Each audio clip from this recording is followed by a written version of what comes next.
സുഹൃത്താറേ, സുഖമല്ലേ? അത്ര സുഖമൊന്നുമില്ല. ഈ റെഡ് അടിച്ചിടാൻ പറ്റുന്നുണ്ട്, പക്ഷെ ഈ വൈറ്റ് കിട്ടുന്നേ ഇല്ല.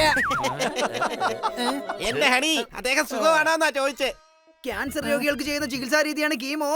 സുഹൃത്താറേ, ഞാനൊരു ജോലി ഏൽപ്പിച്ചാൽ നിനക്കത് ചെയ്യാമോ?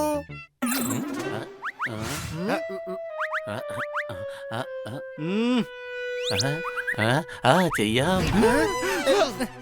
സോർദാറേ, സെൻസെക്സ് ആയാലും ഗെയിം ആയാലും ഒരിക്കലും പാതി വഴിക്കിട്ടിട്ട് പോകരുത്. സംശയമുണ്ടോ? ഇതാ കന്നാ സാറിന് തിരക്കായത് കൊണ്ടാണ്. അതെ, എനിക്കൊരു അർജന്റ് മീറ്റിംഗിന് പോകേണ്ടി വരും. മാത്രമല്ല ചേച്ചിക്ക് അർജന്റ് ആയിട്ട് ഒരു കൊറിയർ വായിക്കണം. ഞാൻ ആ മീറ്റിംഗിന് പൊയ്ക്കൊള്ളാം. അയ്യോ വേണ്ട വേണ്ട, മീറ്റിംഗിന് ഞാനാണ് പോകേണ്ടത്. കൊറിയർ നീ അയച്ചാ മതി. അത് ഞാൻ ചെയ്തോളാം. സർക്കാർ കറണ്ട് അടക്കം എല്ലാ സാധനങ്ങളുടെയും വില കൂട്ടുകയാണ്. ഒരു ജോലിയും ചെയ്യില്ലെന്ന് പറയില്ല. സോർദാർ വളരെ നല്ലവനാണ്. അടികൈ. എന്നാൽ വരൂ, എന്താണ് കൊറിയർ ചെയ്തത് പറഞ്ഞേക്കൂ. നല്ലവനാകാനുള്ള ഓട്ടത്തിനിടയില് ഈ സോർദാറിന് എപ്പോഴെങ്കിലും ഒരു പണി കിട്ടും. ഇപ്പൊ ശരിക്കും പണിയിട്ടത് നമുക്കാണ്. ഇനിയിപ്പൊ 3 പേര് ചേർന്ന് എങ്ങനെയാ ക്യാരംസ് കളിക്കുക? ലോകത്ത് ഇതുവരെ പരിഹരിക്കാൻ പറ്റാത്ത ഒരു പ്രശ്നവും ഉണ്ടായിട്ടില്ല. നീ ആദ്യം ഇപ്പുറത്ത് നിന്ന് കളിക്കണം, പിന്നീട് അപ്പുറത്ത് പോയി നിന്ന് കളിക്കണം.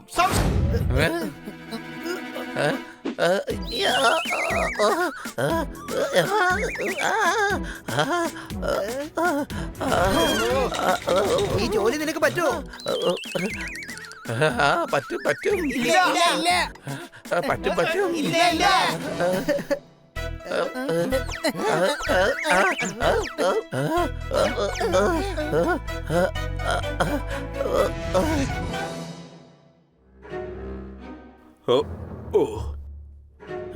മിക്കവാറും സോർദാറിന്റെ സഹായം വേണ്ടി വരുമെന്നാണ് തോന്നുന്നത്. അയ്യോ,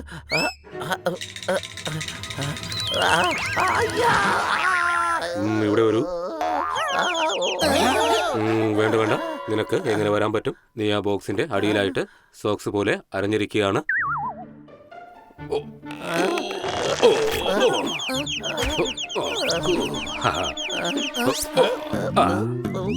ഈ ബോക്സിന് നിന്റെ ഭാരത്തേക്കാൾ കൂടുതലുണ്ട്. നിനക്ക് പറ്റുന്നതിനേക്കാൾ കൂടുതൽ ഭാരം ചുമക്കാൻ ശ്രമിച്ചു കഴിഞ്ഞാൽ നിന്റെ ലൈസൻസ് വരെ കട്ടാകും. പിന്നെ ആ ലൈസൻസ് കിട്ടാൻ നീ ഒരുപാട് കഷ്ടപ്പെടും. മനസ്സിലായോ? നമ്മളെ കൊണ്ട് ചെയ്യാൻ പറ്റുന്ന ജോലിക്ക് മാത്രമേ ഓക്കെ പറയാവൂ. സംശയമുണ്ടോ? കന്നാ സാർ ഈ ബോക്സ് കൊറിയർ ചെയ്യാൻ പറഞ്ഞിരുന്നു. അദ്ദേഹത്തോട് എങ്ങനെയാണ് പറ്റില്ലെന്ന് പറയുക. ഒരു കാര്യം ചെയ്യൂ, ആ ബോക്സ് എടുത്ത് ആ ബൈക്കിൽ വെക്കൂ, ബുദ്ധി പ്രയോഗിക്കൂ, എന്നിട്ട് ബൈക്ക് തള്ളൂ. ബോക്സ് കൊറിയർ ചെയ്യൂ, എന്നിട്ട് ബൈക്ക് കൊണ്ടുവന്ന് ഗ്യാരേജിൽ കൊടുത്താൽ മതി. ഇതിനിടയിൽ എന്റെ കാര്യം കൂടി നടക്കുമല്ലോ. ഓക്കേ.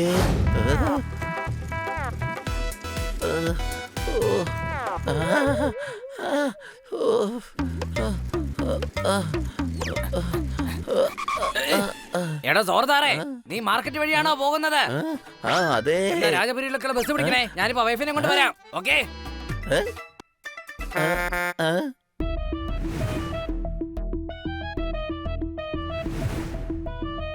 നിർത്ത. അയ്യോ ചേട്ടാ നിർത്ത. നിർത്ത.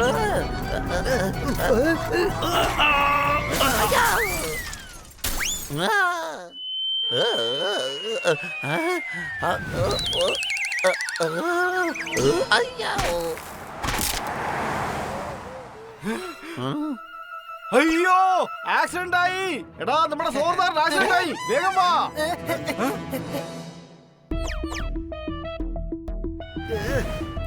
എടാ, എന്റെ ബസ്സിൽ തന്നെ വന്ന് ഇടിക്കണമെന്നോടാ നിനക്ക്. എടാ, നീ കാരണമാ ഞങ്ങളിപ്പോ ലേറ്റ് ആയത്.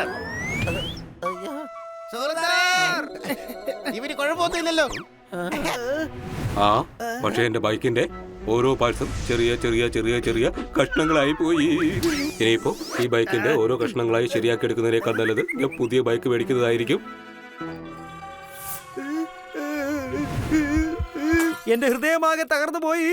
ചേച്ചിക്ക് അയച്ചു കൊടുക്കാൻ വെച്ച മാങ്ങളെല്ലാം ചതഞ്ഞു പോയി. ഞങ്ങളുടെയൊക്കെ മൈൻഡ് എന്ന് പറഞ്ഞാൽ വളരെ കോംപ്ലിക്കേറ്റഡ് ആയിരിക്കും. അതുകൊണ്ട് തന്നെ ഞങ്ങൾക്ക് എന്ത് വേണമെങ്കിലും ചിന്തിക്കാനും പറ്റും, എന്ത് വേണേലും കാണാനും പറ്റും. അപ്പൊ പിന്നെ മൈൻഡ് ഇല്ലാത്തവരുടെ കാര്യം എങ്ങനെയാ? അങ്ങനെയുള്ളവരാണെങ്കിൽ ഈ പ്രോഗ്രാം കാണാൻ പാടില്ല. ഇത് ചിരിച്ചു തള്ളാനുള്ള കാര്യമല്ല വത്സ.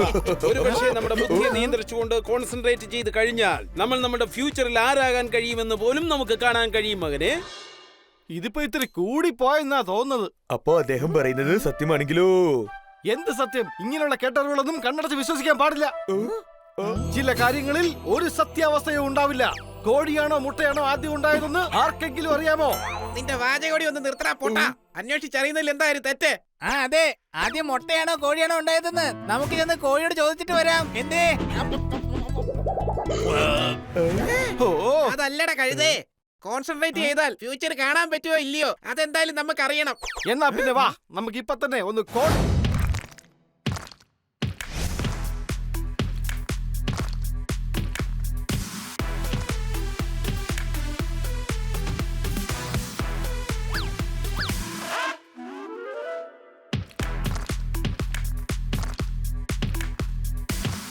ഹണി, ബണ്ണി, പോപ്പട്ട്, നിങ്ങളൊക്കെ ഇത് എവിടെയാണ്?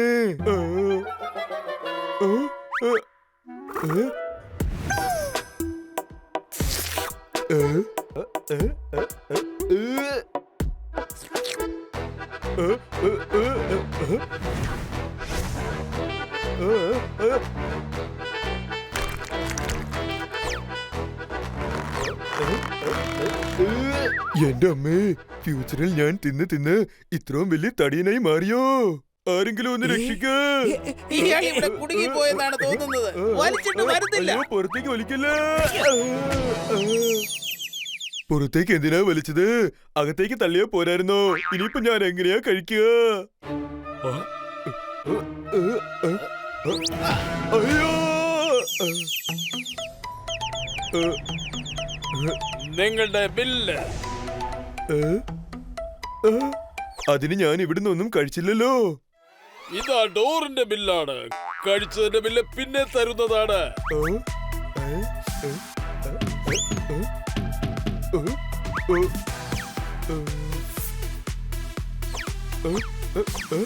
താങ്കളെ സ്വാഗതം ചെയ്യുന്നു.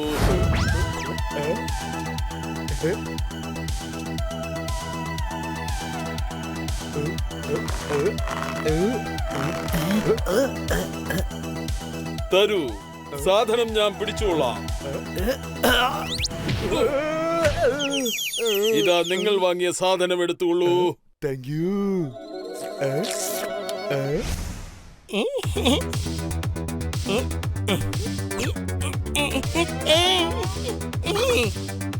കൊള്ളാലോ, അടിപൊളി സ്വീറ്റ്സ്. എടാ കള്ള നിക്കടാ. എടാ എനിക്ക് വിശക്കുന്നു.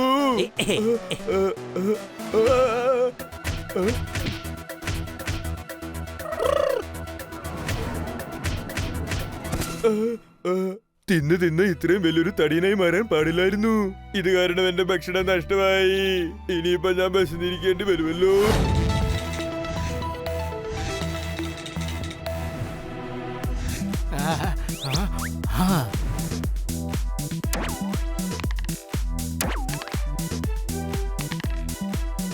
അളിയ, സ്കൂളിൽ പോവാതെ ഇങ്ങനെ കളിച്ചു നടക്കാൻ എന്ത് രസമല്ലേ? കുട്ടികളെ, ജ്ഞാനം വളരെ അത്യാവശ്യമുള്ള ഒരു സംഗതിയാണ്. അതായത് പഴത്തിന്റെ തൊലി ഉരിയാതെ നമുക്കത് കഴിക്കാൻ പറ്റില്ല. അതുപോലെ ജ്ഞാനം എന്ന പഴം കഴിക്കണമെങ്കിൽ അലസത എന്ന പഴത്തൊലിയെ ഉരിഞ്ഞു കളയണം. സംശയമുണ്ടോ? താൻ വലിയ ജ്ഞാനിയാണോ? സംശയമുണ്ടോ? എന്നാ പറ, ഓറഞ്ച് പുറമെന്ന് കണ്ട ഉരുണ്ടിരിക്കും, പക്ഷെ അതിന്റെ ഉള്ളിൽ എന്താ വിണ്ടിരിക്കുന്നത്?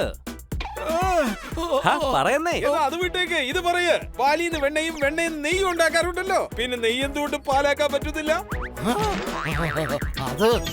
ശരി, എന്നാ അത് വിട്. ഒരു കാടക്കോഴിയുടെ മുന്നിൽ 2 കാടക്കോഴി, മറ്റൊരു കാടക്കോഴിയുടെ പിന്നിൽ 2 കാടക്കോഴി. അപ്പൊ മൊത്തം എത്ര കാടക്കോഴി? 3 കാടക്കോഴികൾ. സംശയമുണ്ടോ? അല്ല, 5 കാടക്കോഴി. അല്ല, അതെങ്ങനെയാവും? ഞങ്ങളുടെ കാടക്കോഴി നടുക്കാണ് നിൽക്കുന്നത്. 2 കാടക്കോഴി മുന്നിലും 2 കാടക്കോഴി പിന്നിലുമാണ് നിൽക്കുന്നത്. അപ്പൊ 5 ആയില്ലേ? ശരി, എന്നാ ഇനി പറ, എന്റെ തലയിൽ എത്ര മുടിയുണ്ടെന്ന്? അതിനിപ്പോ ഈ മുടിയുടെ എണ്ണം ആർക്കാ പറയാൻ പറ്റുക? ഞാൻ എണ്ണി കാണിക്കാമല്ലോ. ഇവന്റെ തലയിൽ 3,12,09,030 കൂടിയുണ്ട്. നീ പറയുന്നത് നുണയാവാനും സാധ്യതയില്ലേ? പിന്നെ എങ്ങനെ ഞാൻ വിശ്വസിക്കും? അത് ശരി, തനിക്കപ്പം വിശ്വാസമായില്ലേ? എങ്കിൽ സ്വയം എണ്ണി നോക്ക്. സംശയം പെട്ടെന്ന് എണ്ണി നോക്ക്. അയ്യോ, ഏരിയയിൽ ഞാനൊന്ന് പാർക്ക് ചെയ്യാൻ പോവായിരുന്നു. ഓ ആണോ? എന്നാ ഇനി ഇപ്പൊ ഇവിടെ ഞാൻ പാർക്ക് ചെയ്യും. നേരത്തെ ഞാൻ തന്നെ ഇവിടെ പാർക്ക് ചെയ്തത്. ഇവിടെ പാർക്ക് ചെയ്യേണ്ടത് എന്റെ വിലവെടുപ്പുള്ള കാറാ, മനസ്സിലായോ? അല്ലാതെ എന്റെ പാട്ട വണ്ടി അല്ല. താൻ റോഡിൽ കിടക്കുന്ന ചെളിയാണ്, ആ ചിറകൊടിഞ്ഞ കിളിയാണ്. ശരിക്കും പറഞ്ഞാൽ താനുണ്ടല്ലോ അഹങ്കാരിയാണ്. എന്താ? ഓ അങ്ങനെയാ എനിക്ക് തോന്നിയത്. പക്ഷെ താൻ അങ്ങനെയല്ല. എനിക്ക് നന്നായിട്ട് അറിയാം. താൻ തന്റെ ഈ വണ്ടി മാറ്റിയിട്ട് എന്റെ വണ്ടി പാർക്ക് ചെയ്യാൻ അനുവദിക്കുമെന്ന്. അതൊന്നും ഇവിടെ നടക്കില്ല. എടോ, ഞാനൊന്ന് പറയുന്ന കേൾക്ക്. ഞാൻ ഒരാളെ കാണാൻ വേണ്ടി വന്നതാണ്. ഇപ്പൊ തന്നെ വൈകി. വീണ്ടും വേറെ പാർക്കിംഗ് അന്വേഷിച്ചു പോയാൽ ഒരുപാട് വൈകി പോകും. അത് ശരി, വലിയ ധൃതിയാണല്ലേ? എന്നാ ഞാൻ ഇപ്പൊ തന്നെ എത്തിക്കാം. എങ്ങോട്ടാണ് പോകേണ്ടത്? അങ്ങോട്ട് തിരിഞ്ഞേക്ക്. ബുൾബുൾ,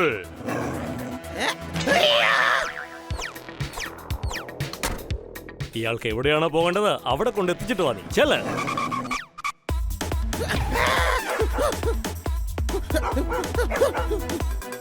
ബൈ.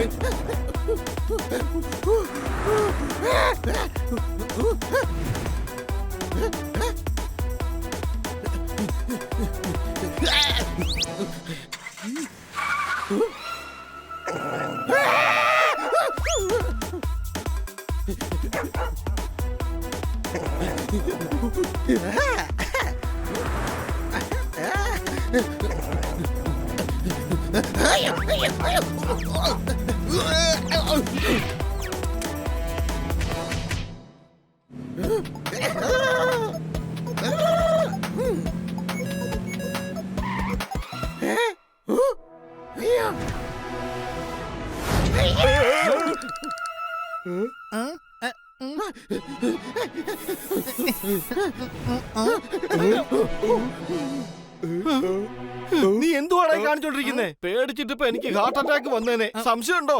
എന്റെ പോപ്പട്ടെ, എനിക്കിപ്പോ ഫ്യൂച്ചറിൽ ഹാർട്ട് അറ്റാക്ക് വന്നേനെ. ഓ, അപ്പൊ നിനക്ക് ഫ്യൂച്ചറിൽ ഹാർട്ട് അറ്റാക്ക് വരാൻ പോവാണല്ലേ? എന്നാ പിന്നെ ഇപ്പൊ തൊട്ട് സൂക്ഷിക്കേണ്ടി വരുമല്ലോ. എടാ, അത് അങ്ങനെയല്ല. ഒരു ചെക്കൻ എന്റെ നേരെ ബുൾഡോഗിനെ അഴിച്ചു വിട്ടു. ഫ്യൂച്ചറിലെ പിള്ളേര് ഭയങ്കര അപകടകാരികളാ. മാത്രമല്ല തല്ലുകൊള്ളിടുവാ. അതെന്താ നിന്റെ പുറകെ അവര് ബുൾഡോസറെ വിട്ടായിരുന്നോ? പക്ഷെ നിനക്ക് പറന്നു പോവായിരുന്നല്ലോ. എടാ, അവന്മാരെന്നെ കിളി വർത്തിയിട്ടാ വിട്ടത്. നീ അതിന് ഭയങ്കര ഇന്റലിജന്റ് അല്ലേ? ബുദ്ധിപരമായിട്ട് കുറച്ച് ജ്ഞാനം പകർന്നു കൊടുത്താ പോരായിരുന്നോ? വേണ്ടേ, ഞാൻ ഇനി ആർക്കും ഒന്നും പകരുന്നില്ല. ചോദിക്കാതെ ഒരുത്തന് ജ്ഞാനം കൊടുക്കരുത്. ഇനി ചോദിച്ചാലും അത് കൊടുക്കാൻ പാടില്ല. ഇനി ഭാവിയിൽ ഒരുത്തന് ജ്ഞാനം കൊടുക്കുന്നില്ല. ഇന്ന് മുതൽ ഫ്യൂച്ചർ പ്ലാനിംഗ് തുടങ്ങുകയാണ്. നിനക്കെന്താ പറ്റിയേ? ഒന്നുമില്ല, എല്ലാം നോർമൽ ആയിരുന്നു. ഇപ്പൊ എങ്ങനെയാണോ അതുപോലെ തന്നെ അപ്പോഴും. എനിക്ക് ഫ്യൂച്ചറിൽ ഒരു പ്രോബ്ലം ഉണ്ടാവില്ല. ഹണി, നിന്റെ കാര്യം എന്തായി? ഞാനതിന് ഫ്യൂച്ചറിൽ പോയില്ലല്ലോ. എനിക്ക് അതിന് മാത്രം ബുദ്ധിയൊന്നുമില്ലല്ലോ. പക്ഷെ ഞാൻ നിന്റെ വെല്ലിച്ചന്റെ വീട്ടിൽ പോയായിരുന്നു. വെല്ലിച്ചനാണെങ്കിൽ ഞങ്ങൾക്ക് വേണ്ടി 1 കിലോയും നിനക്ക് വേണ്ടി 6 കിലോ മധുരപലഹാരങ്ങളാ തന്നയച്ചിരിക്കുന്നത്. 6 കിലോയോ? പക്ഷേ ഞാൻ ഇത്രയും കഴിച്ചാൽ വല്ലാണ്ട് തടിച്ചു പോവൂലേ. എന്റെ ഫ്യൂച്ചറിൽ എനിക്ക് ആ കള്ളനെ പിടിക്കാനും പറ്റില്ല.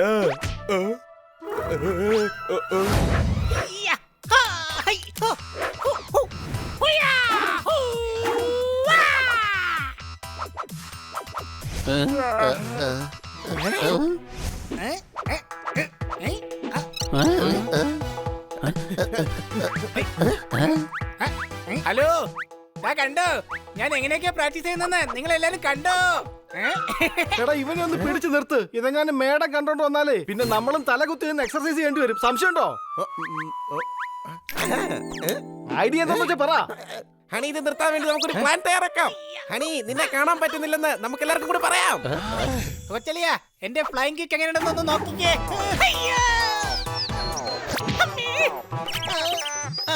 എന്റെ അമ്മേ. ഹണി, നീ ഹിറ്റാണ്. സൂപ്പർ ഹീറോയുടെ കിറ്റാണ്. നല്ല ഒന്നാന്തരം ഫിറ്റാണ്. നിന്റെ ശബ്ദം കേൾക്കുന്നുമുണ്ട്. പക്ഷെ നിന്നെ കാണാനും പറ്റുന്നില്ല. പക്ഷെ ഞാൻ നിങ്ങളുടെ മുന്നിൽ തന്നെയല്ലേ നിൽക്കുന്നേ.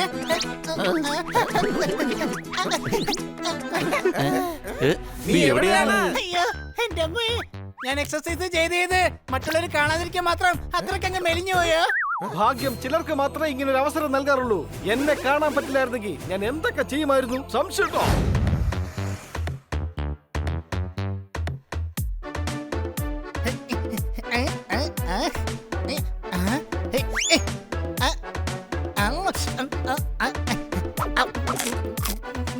താൻ എന്തായി കാണിക്കുന്നേ?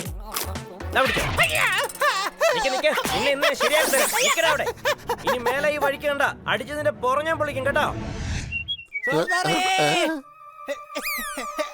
നിങ്ങളൊക്കെ കൂടി എന്നെ പറ്റിക്കായിരുന്നല്ലേ? ആ പലഹാര കടക്കാരൻ ഞാൻ ലഡ്ഡു കഴിക്കുന്നത് കണ്ടു, എന്നിട്ട് എന്നെ തല്ലി. എന്നെ കാണാൻ പറ്റുന്നുണ്ടോ? അല്ല, ആരാ നിങ്ങള്? എന്തായി പറയുന്നേ? കാണാൻ പറ്റുന്നില്ലല്ലോ. ഞാൻ ഹണിയാണ്. എടാ, ഞാൻ നിന്റെ മുമ്പിൽ തന്നെയല്ലേ നിൽക്കുന്നേ. ഹണി, എനിക്ക് നിന്നെ കാണാനേ പറ്റുന്നില്ല. അപ്പൊ പിന്നെ ആ കടക്കാരൻ എങ്ങനെ കണ്ടേ? ഹണി, അയാളെ കുറ്റം പറയാൻ പറ്റില്ല. നീ ഒരു കഴുത തന്നെയാണ്. ഓക്കെ, അപ്പൊ ആരാണ് കഴുതകൾ? അവർക്ക് എന്നെ കാണാൻ പറ്റില്ല അല്ലേ? അതായത് നിങ്ങളെല്ലാരും കഴുതകളാണെന്നാണോ? ഇല്ല, അതായത് നിന്നെ ആ പലഹാരക്കടക്കാരനെ കാണാൻ കഴിഞ്ഞിട്ടില്ല. പക്ഷെ ലഡ്ഡു കുറഞ്ഞു വരുന്നത് അയാൾ കണ്ടല്ലോ. അയാളത് കണ്ട വെപ്രാളത്തായിരിക്കും തല്ലിയത്. അങ്ങനെയായിരിക്കും നിനക്കത് കൊണ്ടത്. അപ്പൊ അയാൾ വല്ലാത്ത വെപ്രാളത്തിലായിരുന്നു സോർദാറെ. വല്ലാത്ത അടിയായി പോയി അടിച്ചത്. എന്നെ ഉറപ്പായിട്ടും കാണാൻ പറ്റുന്നില്ലല്ലോ അല്ലേ? ഇല്ല.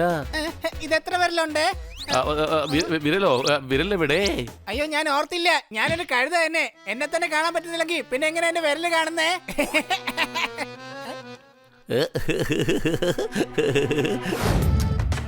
കൊച്ചുകുട്ടികൾ അമ്മയെ കണ്ടാൽ ക്യൂട്ടായി ചിരിക്കും. നിന്നെ ഞാൻ എന്തെങ്കിലും എന്റെ സ്വന്തമാക്കിയിരിക്കും. മുയലിനെ പിടിക്കാൻ നമ്മൾ എങ്ങനെയാണ് കെണിയൊരുക്കുന്നേ? എന്റെ പൊന്നു കാക്കറേ, ആക്ച്വലി ഞാൻ എങ്ങനെയാണ് എന്റെ ഇഷ്ടം നിന്നോട് തുറന്നു പറയുന്നേ? വെളിയിൽ വാതിലിന്റെ അടുത്ത് ആരോ വന്നെന്നാ തോന്നുന്നത്. ദാ നിക്ക്, ഞാൻ എന്താ വരുന്നു. അപ്പൊ ശരിക്കും എന്നെ കാണാൻ പറ്റില്ല അല്ലേ? കന്നാ സാർ എന്തായാലും ഇത്ര നേരം എന്നെ കണ്ടില്ലല്ലോ. പക്ഷെ ഇങ്ങനെ കാണാതിരിക്കുന്നത് തന്നെയാ നല്ലത്. കന്നാ സാർ കവിത ചൊല്ലി ചൊല്ലി ഫോട്ടോയെ പോലും വെറുപ്പിക്കാൻ തുടങ്ങിയിരിക്കുക. പക്ഷെ ഈ കിറ്റി ഇത് എവിടെ പോയി? മിക്കവാറും മാർക്കറ്റിൽ പോയി കാണും. എന്നാ പിന്നെ അവിടെ ചെന്ന് അന്വേഷിക്കാലോ.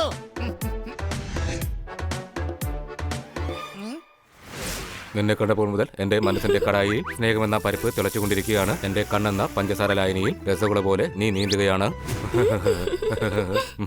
ആഹ്, കൊള്ളാലോ ഡോക്ടർ ബാലു. എന്തായാലും ഇവരെ കൂടി ഒന്ന് പറ്റിച്ചു കളയാം. സ്വപ്നെ, നീ എത്ര നാളായി എന്റെ സ്വപ്നമാണ്. ഇനിയെങ്കിലും അത് സത്യമാക്കിക്കൂടെ? എന്റെ നെഞ്ചിലൂടെ ഓടുന്ന ആഗ്രഹങ്ങളുടെ റൈഡാണ് നീ. എന്റെ സ്നേഹമെന്ന അലുവയിൽ ചേർത്തിരിക്കുന്ന കശുവണ്ടിയാണ് നീ. കാണാൻ കഴിയാത്ത എന്താണോ അതിന്റെ ഗന്ധം മാത്രമേ നമുക്ക് കിട്ടൂ. അത് ഡോക്ടർ ബാലുവിന്റെ പെർഫ്യൂമിന്റെ ഗന്ധമായിരിക്കും. ആരാണ് നീ? പറയൂ. ഞങ്ങൾക്കിടയിൽ എന്തിനാണ് സംസാരിക്കുന്നത്? പറ്റുമെങ്കിൽ എന്നെ ഒന്ന് കണ്ടുപിടിച്ച് നോക്ക്. ഇല്ല, എനിക്ക് മനസ്സിലായില്ല. നിന്നെ എനിക്ക് കാണാൻ പോലും പറ്റുന്നില്ലല്ലോ. ആരോടാ സംസാരിക്കുന്നത്?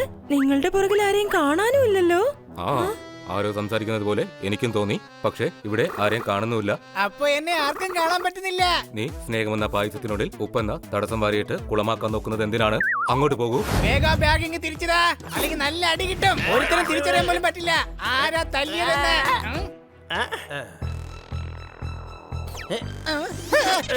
നിങ്ങൾ എങ്ങനെ എന്റെ വാലി പിടിച്ചത്? ശബ്ദം കൊണ്ടാണ് കണ്ടുപിടിക്കുന്നെങ്കിൽ എന്റെ മുഖത്തല്ലടോ പിടിക്കേണ്ടത്.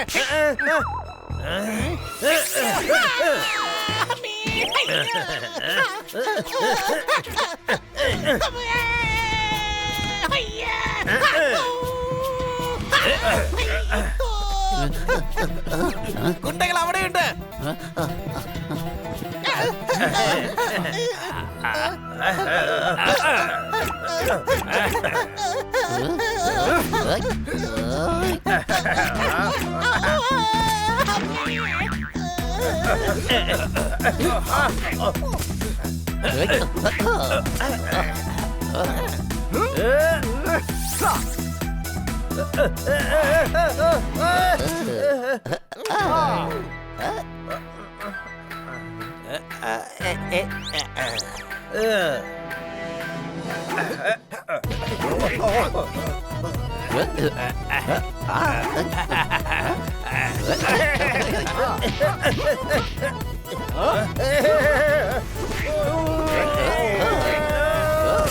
എന്തോന്നാണ് ഈ കാണിക്കുന്നേ?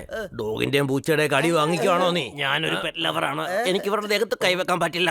കൊള്ളാലോ, താങ്കൾ ദയാലുവാണ്, നല്ലവനാണ്, ശുദ്ധനുമാണ്. ചുരുക്കി പറഞ്ഞ താങ്കൾ ഒരു ഗുണ്ടയേ അല്ല. ഞാൻ നിവർത്തികേട് കൊണ്ട് ഗുണ്ടായി മാറിയതാണ്. ഞങ്ങളും നിവർത്തികേട് കൊണ്ടാണ് അടിക്കാൻ പോകുന്നത്.